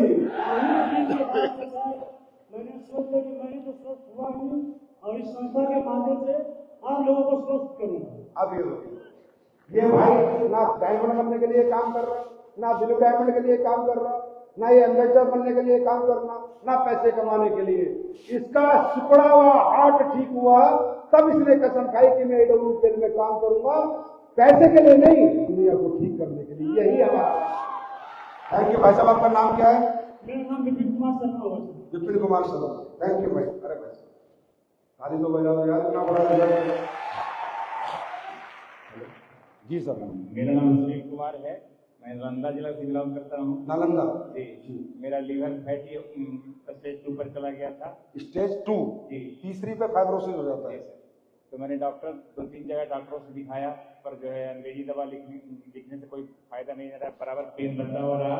तत्पश्चात मैंने हाथ पार के मेरा जो एक मित्र जो है हमारे बीच यहाँ सभागार में उपस्थित है, चंद्रभूषण प्रसाद जी ने बताया कि हमारा जो है आयुर्वेदा का दवा खाएं, और मैंने लिवोडॉल और इम्यूनिटी पावर प्लस तुलसी तीनों का इस्तेमाल करने के बाद हम आज बिल्कुल स्वस्थ हैं, और मैंने हमको ठीक हो गया, बिल्कुल ठीक है, और हमें कंपनी सिस्टम के बहुत विश्वास है, और आगे भी हम लोगों को भी प्रोवाइड करते हैं। ऐसी तालियां होनी चाहिए यार, तुम्हारे देश का आयुर्वेदा है, मैं विदेश से थोड़ी लेके आया हूँ कोई दवाई। थैंक यू भाई साहब। फैटी लीवर, जी जी मैडम जी। मेरा नाम विजय लक्ष्मी है, मैं पटना से हूँ। मैं इससे पहले स्वास्थ्य विभाग में जॉब करती थी। मैं 12 साल पहले ही रिटायर की हूँ। उससे टाइम मैं नाइट ड्यूटी करती थी, तो मैं डायलोना ले लेके करती थी, इतनी पैर में दर्द होती थी। क्या लेते थे? डायलोना इंजेक्शन। इंजेक्शन लेके ड्यूटी करते थे? जी, इंजेक्शन ले लेके ड्यूटी करती थी, और फिर दिन में अंदर कैसे चलेंगे, रात में तो हम इंजेक्शन लेके ड्यूटी कर लिए, तो कुछ कैल्शियम देते थे, ईवीओ देते थे, और खिला खिला के डॉक्टर लोग मुझे रखते थे। तो सही करके मैं रिटायर भी हो गई हूँ। फिर घर में रहने लगी तो थोड़ा सा मालिश वालिश करती थी, ज्यादा दर्द होता था डॉक्टर के पास जाती थी, डॉक्टर कुछ दवाइयाँ लिखते थे, एक्सरे करवाते थे, जांच करवाते थे, कुछ दिन थोड़ा ठीक रहती थी, फिर हो जाते थे। कितने साल तक ये रहा? कितने साल तक रहा ये? 73 साल की मैं। नहीं, कितने साल तक ये प्रॉब्लम रही? 12 साल पहले से था। 12 साल पहले से। अब बताओ फिर। ये 12 साल पहले से। तो अभी मतलब फिर रिटायर होने के बाद फिर मैं घर में रहने लगी, तो थोड़ा सा फिर जब दर्द होता था डॉक्टर के पास जाते थे, एक्सरे करवाते थे, खून वून जांच करवाते थे कि क्या दिक्कत है, कहते थे घुटना घिस गया है इसीलिए आपको दर्द होता है, इसमें दवाई खाइए ठीक हो जाएगा। लेकिन दवाई से ठीक नहीं हो रही थी। अभी अप्रैल के महीने में मेरे साथ ऐसा हुआ कि मैं एक लेग चल नहीं सकती थी। अप्रैल में? ये जो अप्रैल गया, खड़े खड़े बाथरूम करती थी, एक लेग चल ही नहीं सकती थी। वैसे हालत में सीमा जी है, में खड़े खड़े बाथरूम में करती थी। एक महिला है, ये हमारी माँ के बराबर है, 73 एज है। क्या प्रॉब्लम थी कि खड़े खड़े वो छूट जाती थी? हाँ। सोचो। इसी में हमारी सीमा में इसके चौपाल लेवल पर है, उन्होंने एक दिन फोन किया कि आप कहाँ हो, घर में हो, क्या करूँगी, बहुत बुरा हाल है, मेरे तो उठ बैठ भी नहीं हो रहा है, तो डॉक्टर से दिखाए हैं, हम सुबह शाम रोज दर्द की दवा खा रहे हैं, लेकिन उससे कोई फायदा नहीं, पैर में जलन भी हो रही है, क्या करूँ, कोई खाना बना के देने वाला नहीं है, किराएदार है, वो रोटियां दे के जाती है, वही खा खा के मैं रह रही हूँ। वही सीमा जी आई और अपना आर्थोडॉक ठंडर वाला ओमेगा 3 लेके आई पंचकुल से, और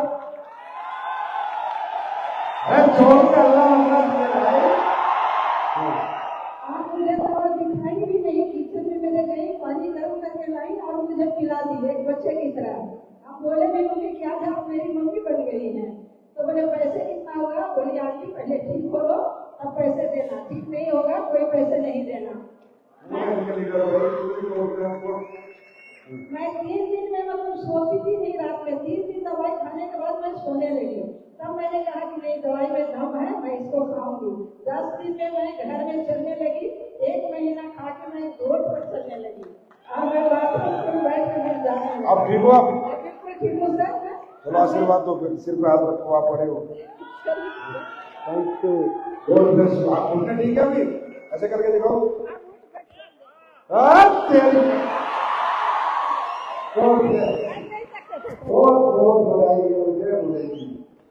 जी, अब ये तो सच है।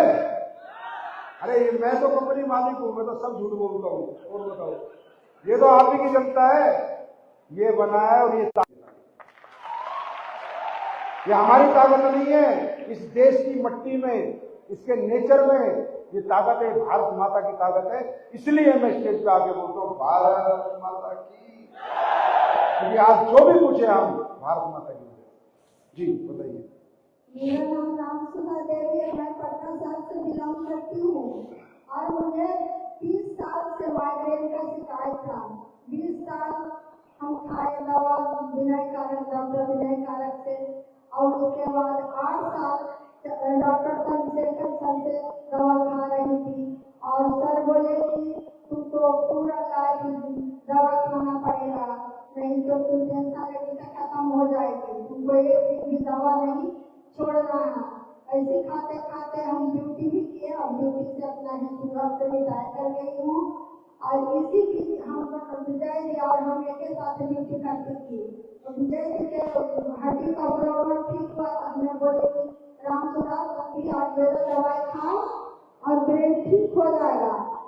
तो उन्हीं के बाद पर मैं और मेरा दवाई में थंडर ब्लास्ट और ब्रेन डॉग और ओमेगा 3 और बोन ब्रेन 3 महीना खाई और उसको खाने से मैं एकदम चांगा हो गई हूँ और किसी तरह का दिक्कत नहीं है। तो अब ठीक हो ना? एकदम ठीक है सर। एकदम ठीक है, एकदम ठीक ही होना चाहिए। ठीक, ताली तो बजा दो। जी जी, आपको नमस्कार, मैं अनुराधा गुप्ता पटना सिटी की रहने वाली हूँ। 8.5 साल से मैं परेशान थी साइनस की समस्या से। इतना तक हो चुका था साइनस, यहाँ के डॉक्टर बोल चुके थे दिल्ली दिखाइए, दिल्ली एम्स में जाके भी दिखा चुकी थी, लेकिन डॉक्टर बोल रहे थे सर्जरी के अलावा कोई ऑप्शन नहीं है, लेकिन फिर भी परहेज रहना ही होगा। तो सर्जरी दिल नहीं करना था सर कराने का, क्योंकि परहेज ही रहना है तो सर्जरी का मतलब ही नहीं बनता। लेकिन थैंक्स करना चाहेंगे हम एस एन गुप्ता सर को, उन्होंने बताया कि आयुर्वेद दवा लीजिए वो बिल्कुल ठीक हो जाएंगे। अब वो दवा मैं लगभग 3.5 साल होने जा रहा है, 3 महीना मात्र खाई थी, अभी तक हमको साइनस ऐसा आया नहीं। Thank you. इस दवा पर इतना ज्यादा बिलीव हो गया कि 2 साल पहले हमका एक्सीडेंट हुआ और लिगामेंट मेरा दोनों पैर का टूट गया। क्या हो गया? लिगामेंट टूट गया पैर का, अच्छा, एक्सीडेंट की वजह से। तो हॉस्पिटल में मैं दवा कराई, यहाँ पारस हॉस्पिटल में मैं सर्जरी कराई, 3 दिन का 2.5 लाख रुपया डॉक्टर डिमांड किए।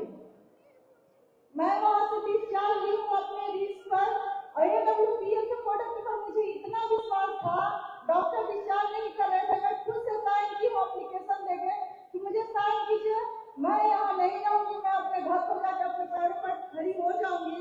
अब यकीन नहीं कीजिएगा, यहाँ मात्र 6 महीने खाई हूँ सर AWPL का ऑर्थोडॉक्स थंडर ब्लास्ट और देसी ऑयल लगा के मैं अपने पैरों पर खड़ी हूँ। ऑपरेशन नहीं कराया फिर आपने? नहीं सर, बिल्कुल ठीक। इतना भरोसा कैसे आपको AWPL पे? बहुत ज्यादा भरोसा, क्योंकि thank you madam, thank you so much. Sinus से ठीक। ये सब आप लोगों की ताकत है, आपका प्यार है और भगवान का आशीर्वाद है। जी, आप लोगों को मेरा नमस्कार। मैं प्रणाम करना चाहती हूँ जी, जो आप इतने अच्छा प्रोडक्ट बनाए हैं रामपाल की तरह। मैं 10 साल से यूट्रस प्रॉब्लम से ग्रसित थी, यूट्रस में मेरे गार्ड थे, ओवरियन सिस्ट किया। मैं स्वास्थ्य विभाग से हूँ, तो मुझे भी पता है कि बिना ऑपरेशन के ये ठीक नहीं हो सकता था, बट मैं ऑपरेशन कराने के लायक नहीं थी, मुझे ड्यूटी भी करनी होती थी। तो उसी बीच मुझे डॉक्टर संदेश कुमार से मुलाकात हुई, उन्होंने मुझे सलाह दी है कि ये SBPS का प्रोडक्ट आप यूज करो और एक बार यूज करके देखो। तो मैं गाइनोडॉक थंडर ब्लास्ट और तुलसी क्लोरोडॉक यूज किया, मात्र 3 महीने में मेरी रिपोर्ट नेगेटिव हो गई, नॉर्मल आ गई, मात्र 3 महीने में।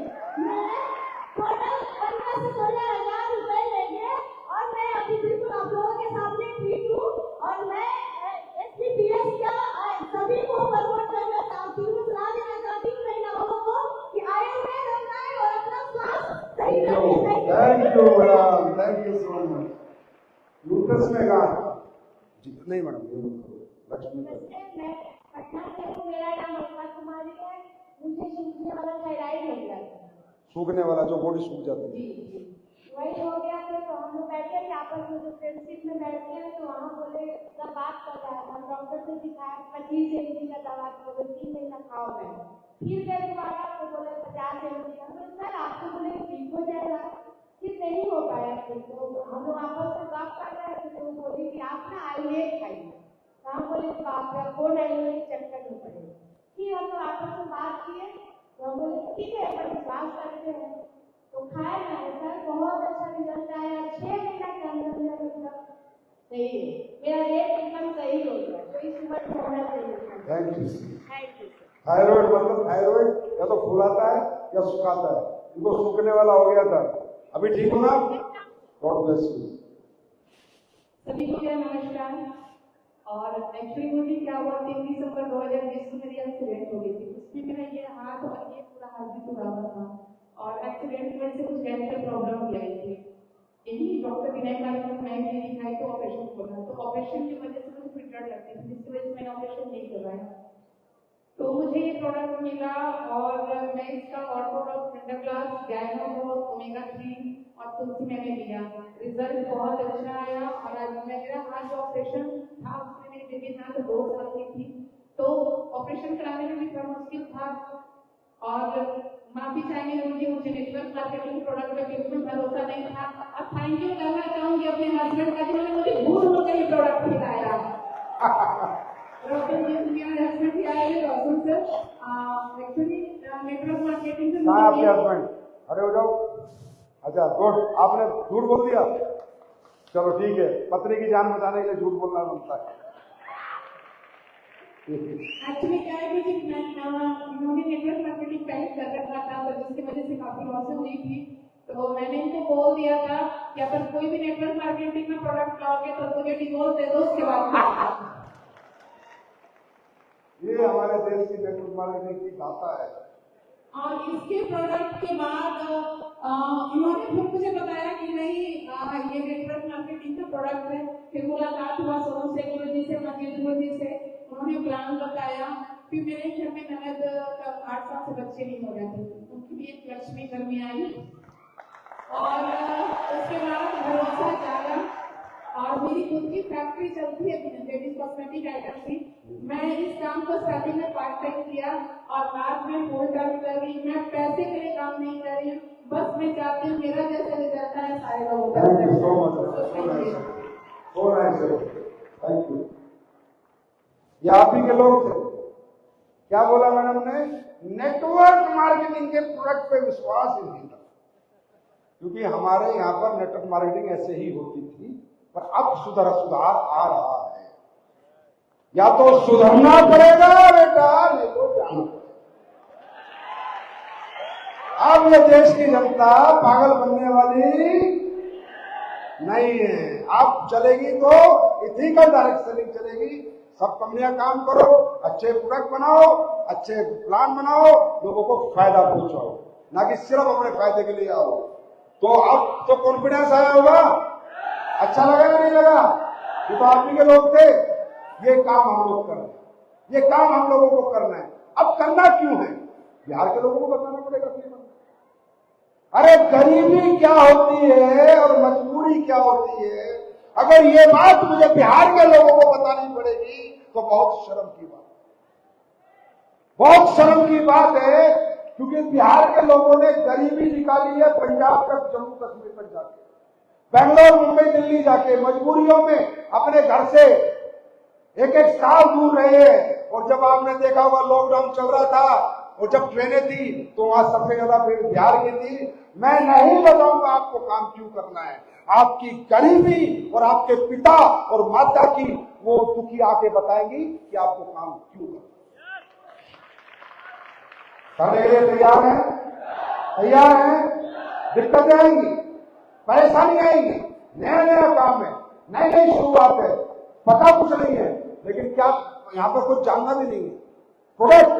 प्रोडक्ट बताना है, हिंदी में बात करनी है, बिहारी में बात करनी है, लोगों से मुलाकात करनी है, सिर्फ ये बताना है ये प्रोडक्ट इस काम के लिए, ये प्रोडक्ट इस काम के लिए, ये प्रोडक्ट इस काम के लिए, सिर्फ इतना ही बताना है और अपने सपनों को पूरे कर देना। और मेरे भाई, अगर आप लोगों से बात भी नहीं कर सकते, मुलाकात भी नहीं कर सकते, जाके बता भी नहीं सकता भी, तो फिर आपके लिए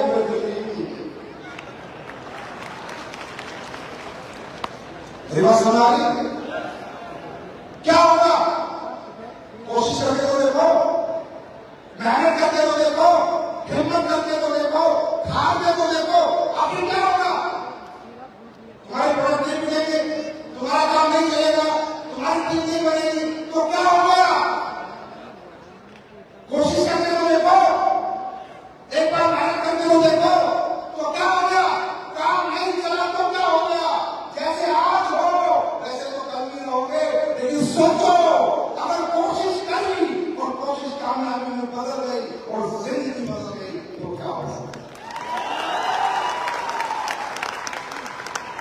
मेहनत से जम्मू कश्मीर का आदमी मार सकता है पर बिहार का नहीं मार सकता। ये बात तो सही है गलत है? मैंने कहा बिहारी क्या है? ईमानदार है, जानदार है और दिलदार है।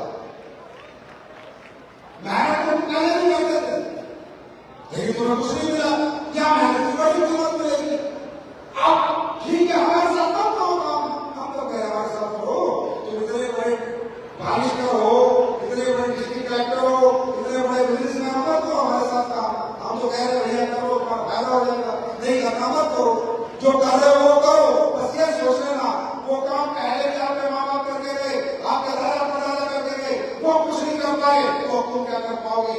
काम बदलना पड़ेगा, रास्ते बदलने पड़ेंगे, मेहनत करने के तरीके बदलने पड़ेंगे। जिंदगी तभी बदलेगी, ना पहले बदलेगी ना आगे बदलेगी। रास्ता बदलने में तैयार हो, प्लेटफॉर्म बदलने में तैयार हो, मेहनत करने में तैयार हो। लास्ट क्या हो सकता है? लास्ट काम नहीं चला तो है ना, ऐसा मतलब चल गया चल भी सकता है ना, पर ये अंदर से कब आएगा? कब काम कर पाओगे? कब काम न करेगा? कब रात में? हाँ मैं बताता हूं, एक आखिरी बात आपको बताता हूं, ये जरूर सुनना। मैं मानता हूं थकावट होगी, मैं मानता हूं नींद मरेगी, भूख मरेगी, प्यास मरेगी, मैं मानता हूं जिस दिन तुम कामयाबी के पथ पर निकलोगे जिंदगी हसीन नहीं होगी, जिंदगी नरक हो जाएगी। और ये सबके साथ या क्यों हिम्मत छोड़ देते हो, क्यों हार जाते हो?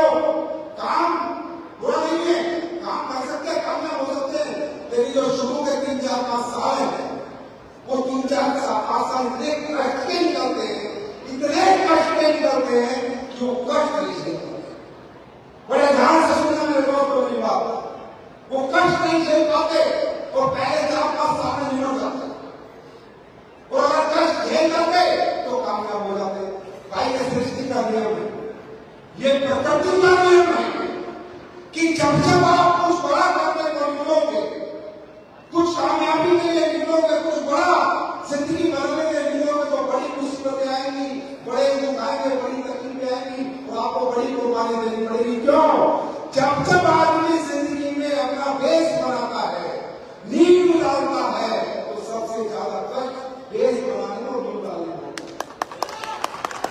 हमारे यहाँ क्या होता है, जैसे अभी आप में बहुत सारे लोग हैं, कामयाब हो जाओगे, कामयाब हो जाओगे, बहुत सारी बात नहीं है।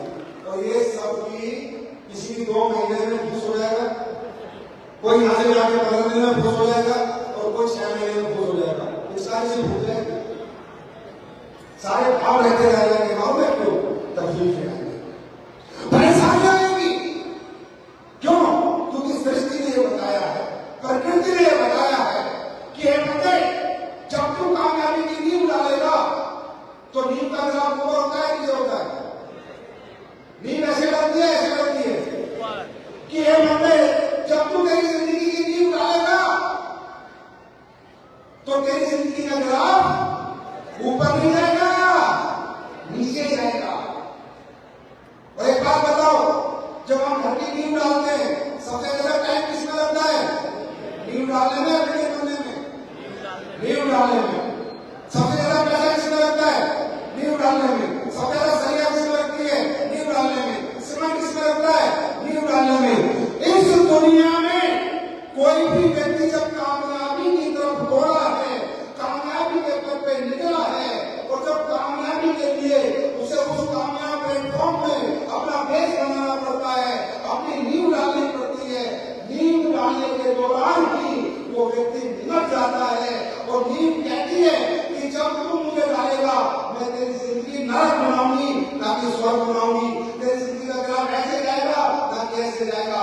अगर एक व्यक्ति नींव डालते डालते खुद को संभाल जाए तो बिल्डिंग बनने में कोई समय नहीं।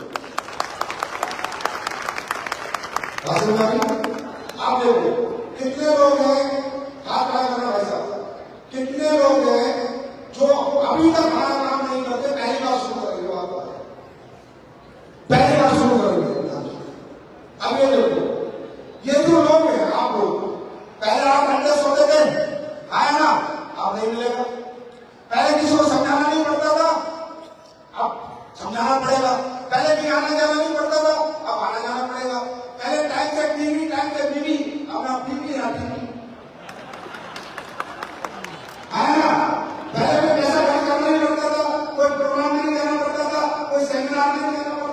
कोई टेलीविजन जाने पड़ती थी, आप जाना पड़ेगा। तो पहली जिंदगी आपको बेहतर लगेगी, इसलिए 15-20 दिन बाद आपका मीट मिल जाएगा। और अगर आज आपने समझ गए कि ये 2-4 साल की बात है, एक बार नींव डल गई तो पूरी जिंदगी बिल्डिंग बढ़ती जाएगी, बढ़ती जाएगी। तैयार है? तैयार है? तैयार है? ये नींव डालने को तैयार है? कष्ट होगा, नींद भूख प्यास जाएगी। और मेरी बात सुनो, एक बात बताता हूं लाइफ की, किसी एक को चलना पड़ेगा। अगर सबको अपने घर में ठंडक में सोना है, माँ बाप को बीवी बच्चों को खुशियां देनी है, किसी एक को पीड़ा उठाना पड़ेगा, किसी एक को अपनी जिंदगी नरक बनानी पड़ेगी। अगर बहुत ही सोच बनाना चाहते हो, मैं आपको प्रैक्टिकल बता रहा हूं। आज मेरी बात करो, मुझे आज तक चैन की नींद नहीं मिल पाई। पैसा मैंने कमाया, चैन की नींद नहीं मिली, मैं कोई झूठ नहीं बोलता। चैन से मेरी जिंदगी नहीं कट रही है, काम में कोई टाइम नहीं है, काम काम और काम। लेकिन हाँ, जो मेरे अपने हैं वो सब जिंदगी जी रहे हैं। एक को तो चलना पड़ेगा, अगर सबको पूरा करना है। अगर आपको पुत्र, वो पति बनने को, वो बाप बनने को तैयार हो तो मेरे साथ हाथ मिलाना, वरना ये काम नहीं है बच्चों का, देव लग जाता है छोट छोट। आपकी जिंदगी बदलती मिलती है कि कष्ट झेलने में हम मर जाते हैं, थक जाते हैं। या वही कष्ट झेलता है जो अपनी माँ बाप से प्यार करता है और अपने परिवार का प्यार करता है। तैयार हो? झेलने के लिए कुछ साल, उसके बाद पिता आएगा और सिर पे हाथ करके बोलेगा, शेर पैदा किया मैंने। पत्नी आएगी और गले लगा के बोलेगी, धन्य भाग है जो आपको संपत्ति मिला। बच्चे आएंगे और बोलेंगे, पापा यू आर माई आइडल। कोई भूख प्यास सब जाएगी।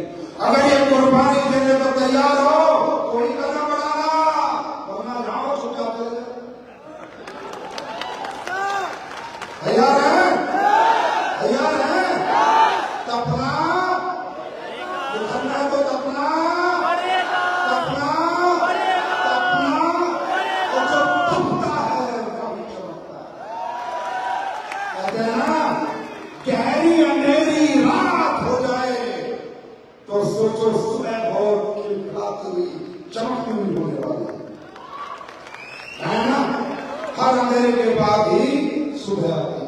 तो ये लगेगा आपको थक जाओगे, हार जाओगे, नेगेटिव हो जाओगे, परेशान हो जाओगे, मन करेगा छोड़ यार, फालतू का काम है, बेकार काम है, कंपनी का काम है, दिल करेगा आपका। कोई आपका रिश्तेदार आएगा, कोई आएगा, छोड़ दे। सिर्फ कोई परीक्षा होगी आपकी, क्योंकि भगवान दुनिया में सबको करोड़पति नहीं करता। अगर भगवान ने दुनिया में सब कामयाब कर दिए, सब अमीर बना दिए, तो मजदूरी कौन करेगा? ड्राइवरी कौन करेगा? कॉफी कौन बनेगा? जमादार कौन बनेगा? वेटर कौन बनेगा? सिक्योरिटी गार्ड कौन बनेगा? हाँ, सब लोग कामयाब नहीं हो सकते। परीक्षा शुरू हो जाएगी, जैसे ही आगे निकलोगे ना, हो सकता है अभी छोड़ कर जाए, अभी मैं फंसा जाए। अभी परीक्षा लेगा भगवान, और इतनी परीक्षा लेगा जब तक वो आपको तोड़ नहीं देता। या तो वो आपको तोड़ देगा, आपको दोबारा मिले जाएगा जहां से आए हो, और अगर आप अपनी जीतो जुनून से जीत गए तो वहां पहुंचा देगा जहां पहुंचना चाहते। परीक्षा क्यों लेगा? क्योंकि अगर परमात्मा को तुम्हें अमीर बनाना होगा तो किसी अमीर के घर में जन्म लेने का बात नहीं करता। ये इतना पुरानी शानी की लोग किसी अमीर के घर में जन्म लेने का बात ही करता। हमें अमीर नहीं बनाना था परमात्मा को। अगर बनाना होता तो धीरू भाई टाटा, पूरा आदमी के अमीर जन्म ले सकते थे। नहीं बनाना था हमें अमीर, हमें बनाना था गरीब, middle class, lower middle class. बना दिया, हमसे कराने की नौकरी, दुकान, टीचर बना दिया। अब हम कहते नहीं, हम बनेंगे अमीर। भगवान कहता अच्छा, तेरे को बनाना तो नहीं बना देता, नीचे जाके बागी होगा।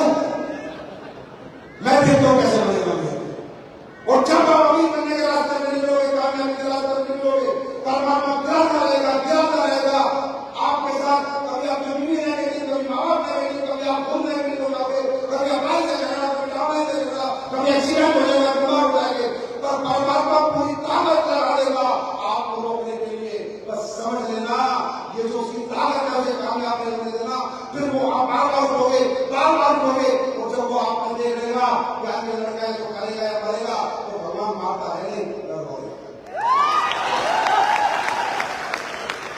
और इसका अगर आप एग्जाम्पल जानना चाहते हो तो इतना समझ लो, अमीर आदमी के बच्चों को कभी स्ट्रगल नहीं करनी पड़ी, अभिषेक बच्चन को कभी स्ट्रगल नहीं करनी पड़ी, नवाजुद्दीन सिद्दीकी को जाके स्ट्रगल करनी पड़ी। अमीर के बच्चों को कभी स्ट्रगल नहीं करनी पड़ती, गरीब के बच्चे ही स्ट्रगल करते हैं। अमीर का बच्चा अभिषेक बच्चन था, फिल्में मिली ना मिली लेकिन मजा ले रहा था, फिल्में मिलती रही। नवाजुद्दीन सिद्दीकी 40-30 साल का रहा, मुझे फिल्में नहीं मिली, गरीब का बच्चा था। मेरे दोस्त, गरीब के बच्चों को स्ट्रगल तो करनी पड़ेगी। तैयार है? दुनिया जीतने के लिए तैयार है? यार वालों, क्या बच रहा है नहीं बच रहा? बच रहा नहीं बच रहा? बताओ अपने अपने गांव में और शहरों में कि नहीं करेंगे मजबूरी, नहीं पड़ेंगे किसी के साले के नौकर, खाएंगे मालिक। Thank you so much, God bless you.